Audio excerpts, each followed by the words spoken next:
ನಮಸ್ಕಾರ ಫ್ರೆಂಡ್ಸ್, ನಾನು ಸಂಪತ್. ನೀವು ನೋಡ್ತಾ ಇರೋದು ಸಂಪತ್ ಮೀಡಿಯಾ ಚಾನಲ್. ಇವತ್ತು ಡಿಜಿಟಲ್ ಪ್ರಪಂಚದಲ್ಲಿ ನಿಮಗೆಲ್ಲರಿಗೂ ಅಂತಂದರೆ ವಾಹನ ಚಾಲಕರವರೆಗೂ ಹಾಗೂ ವಾಹನ ಮಾಲೀಕರಿಗೂ ಕೂಡ ಯಾರ್ಯಾರ ಹತ್ರ ವಾಹನ ಇದೆ, ಫಾಸ್ಟ್ಯಾಗ್ ಬಳಕೆದಾರರಿದ್ದಾರಲ್ಲ, ಅವ್ರಿಗೆಲ್ಲರಿಗೂ ನೋಡಲೇಬೇಕಾದಂಥ ಉಪಯುಕ್ತವಾದಂಥ ಮಾಹಿತಿ ನಿಮಗೆ ತಂದಿದ್ದೇನೆ. ವಿಡಿಯೋನ ಎಲ್ಲೂ ಕೂಡ ಸ್ಕಿಪ್ ಮಾಡದೆ ಪೂರ್ತಿಯಾಗಿ ನೋಡಿ, ಯಾಕಂದರೆ ಪೂರ್ತಿಯಾಗಿ ನೋಡೋದ್ರಿಂದ ಪೂರ್ತಿಯಾದಂಥ ಮಾಹಿತಿ ಕೂಡ ನಿಮಗೆ ಸಿಗುತ್ತೆ. ಅದಕ್ಕಿಂತ ಮುಂಚೆ ಸಂಪತ್ ಮೀಡಿಯಾ ಚಾನಲನ್ನು ಯಾರ್ಯಾರು ಸಬ್ಸ್ಕ್ರೈಬ್ ಮಾಡ್ಕೊಂಡಿಲ್ಲ ಪ್ಲೀಸ್ ಸಬ್ಸ್ಕ್ರೈಬ್ ಮಾಡ್ಕೊಳ್ಳಿ.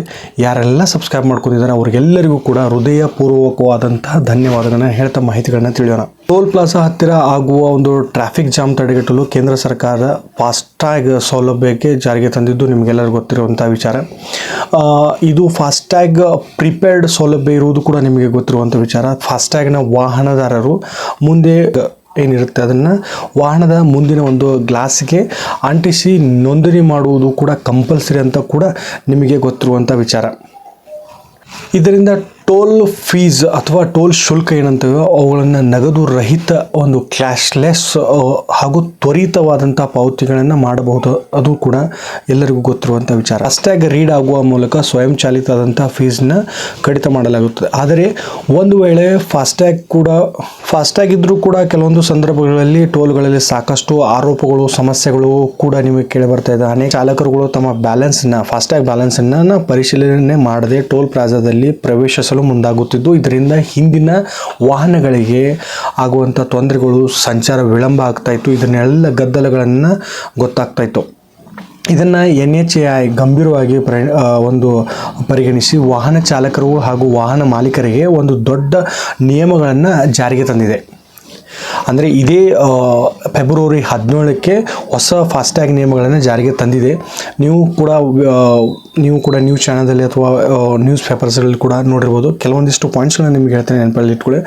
ಭಾರತದ ರಾಷ್ಟ್ರೀಯ ಪಾವತಿ ನಿಗಮ ಏನಂತ NPCI ಇದಕ್ಕೆ ಸಂಬಂಧಪಟ್ಟಂಗೆ ಫೆಬ್ರವರಿ 17ನೇ ತಾರೀಕಿಂದ ಫಾಸ್ಟ್ಯಾಗ್ ಹೊಸ ನಿಯಮಗಳನ್ನು ಬದಲಾವಣೆಗೆ ತಂದಿದೆ.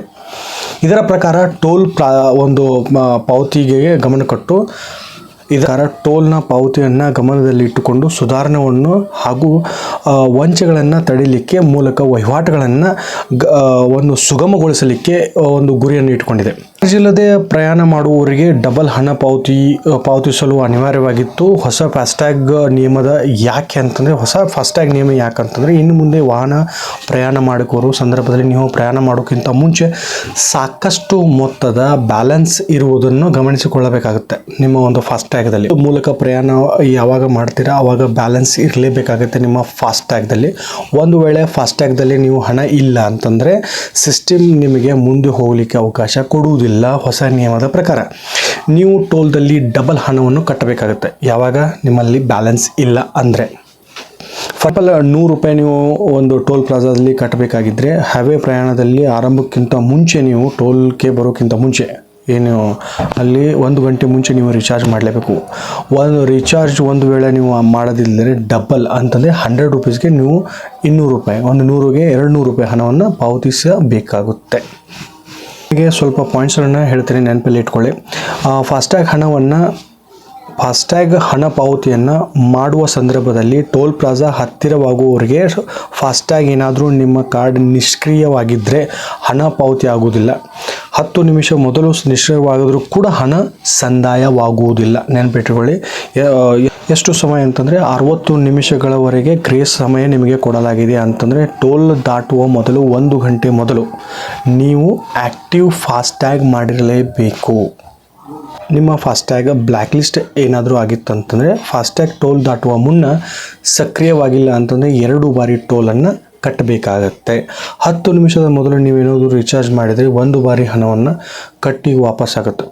ನೀವು 10 ನಿಮಿಷಕ್ಕಿಂತ ಮುಂಚೆ ಏನಾದರೂ ನೀವು ರಿಚಾರ್ಜ್ ಮಾಡಿದರೆ ಫಾಸ್ಟ್ಯಾಗ್ಗೆ ಒಂದು ಬಾರಿ ಹಣವನ್ನು ವಾಪಸ್ಸಾಗುತ್ತೆ. ನೀವು ಸಕ್ರಿಯಗೊಳಿಸಲಿಕ್ಕೆ 10 ನಿಮಿಷ ಮೊದಲು ರಿಚಾರ್ಜ್ ಏನಾದರೂ ಮಾಡಿದರೆ 1 ಬಾರಿ ಹಣವನ್ನು ವಾಪಸ್ಸಾಗುತ್ತೆ. ರಿಫಂಡ್ ಮಾಡಲು ಮನವಿಯನ್ನು ಮಾಡಿಕೊಳ್ಬೋದು. ಇಲ್ಲಂತಂದರೆ 2 ಸಾರಿ ನಿಮಗೆ ಟೋಲನ್ನು ಕಟ್ಟಬೇಕಾಗುತ್ತೆ, ಡಬಲ್ ಟೋಲನ್ನು ಕಟ್ಟಬೇಕಾಗುತ್ತೆ. ಈ ಒಂದು ರಿಫಂಡ್ ಮಾಡಲಿಕ್ಕೆ 15 ದಿನಗಳ ಬಳಿಕ ನೀವು ನಿಮ್ಮ ಬ್ಯಾಂಕ್ಗಳಲ್ಲಿ ನೀವು ಮನವಿ ಮಾಡಿಕೊಳ್ಳಬಹುದು. ಹೊಸ ಫಾಸ್ಟ್ಯಾಗನ್ನು ದಂಡದಿಂದ ನೀವು ಹೇಗೆ ತಪ್ಪಿಸಿಕೊಳ್ಳಲಿಕ್ಕೆ ಕೆಲವೊಂದಿಷ್ಟು ಪಾಯಿಂಟ್ಸ್ಗಳನ್ನ ಹೇಳ್ತೇನೆ. ನೀವು ನೆನಪಲ್ಲಿ ಇಟ್ಕೊಳ್ಳಿ. ಫಾಸ್ಟ್ಯಾಗ್ ನಿಗದಿತವಾಗಿ ಹಣ ಇರುವಂತೆ ನೋಡಿಕೊಳ್ಳಬೇಕು. ಮೊದಲಿಗೆ ಬ್ಲ್ಯಾಕ್ ಲಿಸ್ಟಲ್ಲಿ ಹೋಗೋದಂತೆ ಫಾಸ್ಟ್ಯಾಗ್ ನೋಡ್ಕೊಳ್ಳಿ. ಫಾಸ್ಟ್ಯಾಗ್ ಆಗಾಗ ಆ್ಯಕ್ಟಿವ್ ಸ್ಟೇಟಸ್ದಲ್ಲಿ ಇದೆಯಾ ಅಂತ ನೋಡ್ಕೊಳ್ಳಿ. 1 ಗಂಟೆ ಮುಂಚೆ ನೀವು ರಿಚಾರ್ಜ್ ಮಾಡಿ ಹ್ಯಾವೇನ ಹೋಗಿ ಅಂತ ಹೇಳ್ತೇನೆ. ಇಲ್ಲದಿದ್ದರೆ ನೆನಪಲ್ಲಿ ಇಟ್ಕೊಳ್ಳಿ, ಡಬಲ್ ಟೋಲನ್ನು ಕಟ್ಟಬೇಕಾಗತ್ತೆ. ಇದರ ಜೊತೆಗೆ ನೀವು KYC ಕೂಡ ಯಾವಾಗಲಾದರೂ KYC ಅಪ್ಡೇಟ್ ಮಾಡಿಸಿಲ್ಲ ಅಂತಂದರೆ KYCನ ಅಪ್ಡೇಟ್ ಮಾಡಿಸ್ಕೊಳ್ಳಿ. ಒಂದಲ್ಲ ಫ್ರೆಂಡ್ಸ್, ಈ ನಿಯಮಗಳನ್ನು ನೋಡ್ಕೊಳ್ಳಿ. ನಿಮ್ಮ ಫಾಸ್ಟ್ಯಾಗನ್ನು ಒಂದು ಸಾರಿ ನೀವು ಕೂಡ ಚೆಕ್ ಮಾಡ್ಕೊಳ್ಳಿ, ಆ್ಯಕ್ಟಿವ್ ಇದೆಯಾ ಇಲ್ವಾ ಅಂತ. ಫ್ರೆಂಡ್ಸ್, ನಿಮಗೊಂದು ಗುಡ್ ನ್ಯೂಸ್ ಕೂಡ ಹೇಳ್ತೀನಿ. ಫಾಸ್ಟ್ಯಾಗ್ ಹೊತ್ತಿಂದ ಒಂದು ಫಾಸ್ಟ್ ಕೂಡ ಬಂದಿದೆ. ತುಂಬ ಹೈವೇಯಲ್ಲಿ ಸುತ್ತಾಡ್ತಕ್ಕಂಥ ಯಾರ್ಯಾರು ಸುತ್ತಾಡ್ತಾರೆ ಅವ್ರಿಗೆಲ್ಲರೂ ಕೂಡ ಒಂದು ಒಳ್ಳೆ ಗುಡ್ ನ್ಯೂಸನ್ನು ತಂದುಕೊಟ್ಟಿದ್ದಾರೆ ಫಾಸ್ಟ್ಯಾಗ್ ಕಡೆಯಿಂದ. ಫಾಸ್ಟ್ಯಾಗ್ ಹೊಸ ಪಾಸ್ಗಳು ಕೂಡ ಬಂದಿದೆ. ಏನಂತಂದರೆ ಇದರಿಂದ ನಿಮ್ಮ ಹಣ ಮತ್ತು ಸಮಯ ಕೂಡ ಉಳಿತದೆ ಅಂತ ಹೇಳ್ಬೋದು. ಇದರಿಂದ ಸಾಕಷ್ಟು ಹ್ಯಾವೆ ಪ್ರಯಾಣ ಯಾರು ಮಾಡ್ತಾರೆ ಅವ್ರಿಗೆ ತುಂಬ ಅನುಕೂಲ ಆಗುತ್ತೆ. ಅವ್ರಿಗೆ ಗುಡ್ ನ್ಯೂಸ್ ಅಂತಲೇ ಹೇಳ್ಬೋದು. 2 ಪ್ರಕಾರವಾದಂಥ ಪಾಸ್ಗಳನ್ನು ಅವರು ನೀಡಿದ್ದಾರೆ. ಒಂದು ಆ್ಯನ್ಯುವಲ್ ಟೋಲ್ ಪಾಸ್ ಅಂತ, ಆ್ಯನ್ಯುವಲ್ ಟೋಲ್ ಪಾಸ್, ಹಾಗೆ ಎರಡನೇದು ಲೈಫ್ ಟೈಮ್ ಟೋಲ್ ಪಾಸ್ ಅಂತ. ಆ್ಯನ್ಯುವಲ್ ಟೋಲ್ ಪಾಸ್ ಅಂತಂದರೆ ವರ್ಷಕ್ಕೆ ಇದನ್ನು ಒಂದು ಸಾರಿ 3,000 ರೂಪಾಯಿ ಹಣವನ್ನು ಕಟ್ಟಿದರೆ ಟೋಲ್ದಲ್ಲಿ ಅನ್ಲಿಮಿಟೆಡ್ ಟ್ರಾವೆಲ್ನ ಮಾಡ್ಬೋದು.